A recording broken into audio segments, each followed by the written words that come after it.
It is very important to know that in Excel we have the option of the values that we have put anywhere, of being able to move them, copy them, etc.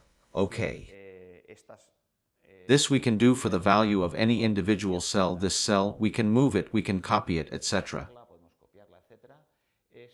It is something that we can also do with ranges.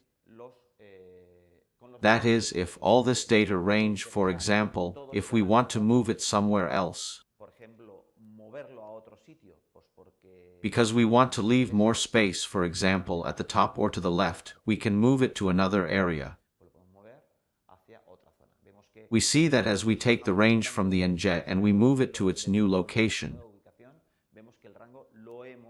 we see that we have moved the range as a block. Why? Because we selected a range of cells and it is all these cells that we move simultaneously. Okay.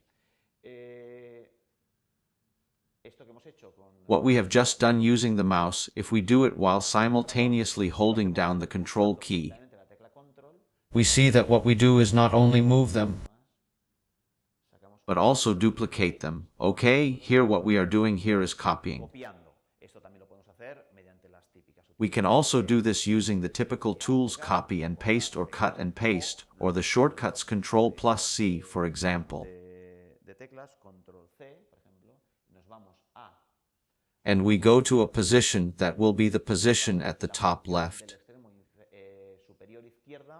And here when we do Ctrl+V, it is going to copy the entire data range from this position. Okay? So the data range, we see that it always has the starting position selected, which gives support when copying or moving a given data range.